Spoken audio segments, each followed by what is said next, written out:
برکت کے نام سے جو بڑا مہربان نہایت رحم کرنے والا ہے، تمام جہانوں کو پالنے والا ہے۔ درود و سلام آل محمد پر۔ صدی الوقار، آج مجھے جس موضوع پر نقل شائع کرنے کا موقع ملا ہے، اس کا عنوان ہے استاد کی عزت۔ ہمارے درسگاہ میں جو استاد ہوتے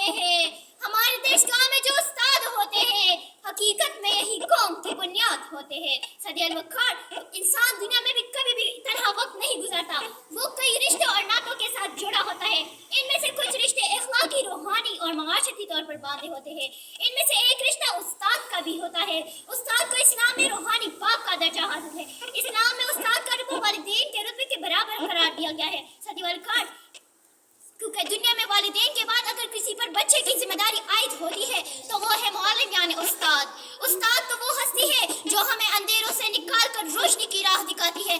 استاد تو وہ ہے جو ہمیں دنیا میں جینا مرنا سہنا سکھاتی ہے۔ استاد ہی وہ ہستی ہے جو لوہے کو دبا کر کندن بناتی ہے، پتھر تراش کر ہیرا بناتی ہے، بنجر زمین کو سینچ کر کلیا بناتی ہے۔ صدی الوقار، کیونکہ چنانچہ آج سے استاد واجب الاحترام شخصیت ہے۔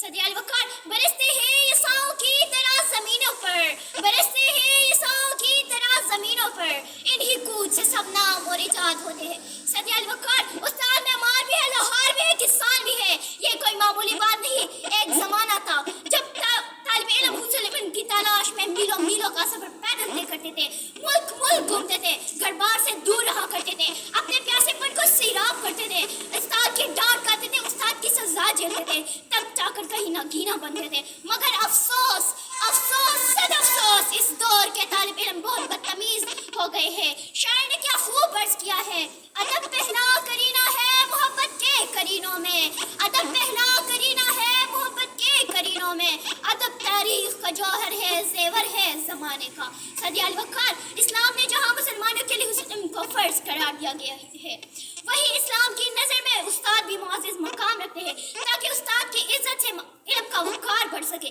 صدی الوقار، استاد کی اہمیت علم کی بارش کسی ہے جو بنجر زمین کو بھی سرسبز و شاداب بنا دیتی ہے، بارش کے فیض سے سیراب ہو جاتی ہے۔ صدی الوقار، دنیا میں علم اس قدر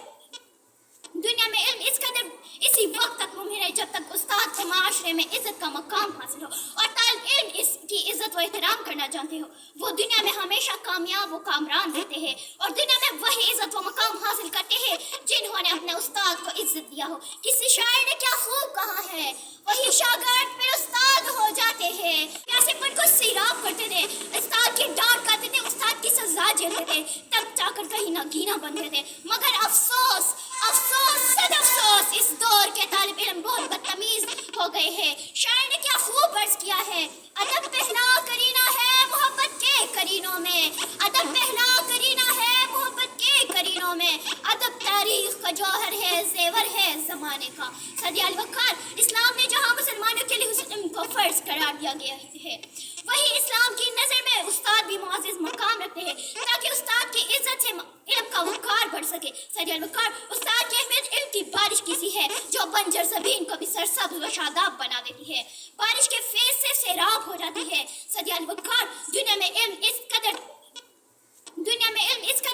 اسی وقت تک ممکن ہے جب تک استاد کو معاشرے میں عزت کا مقام حاصل ہو اور طالب علم اس کی عزت و احترام کرنا جانتے ہو، وہ دنیا میں ہمیشہ کامیاب و کامران رہتے ہیں اور دنیا میں وہی عزت و مقام حاصل کرتے ہیں جنہوں نے اپنے استاد کو عزت دیا ہو۔ کسی شاعر نے کیا خوب کہا ہے، وہی شاگرد پھر استاد ہو جاتے ہیں، وہی شاگرد پھر استاد ہو جاتے ہیں، وہ صف جو دل و جان سے عزت استاد کرتے ہیں۔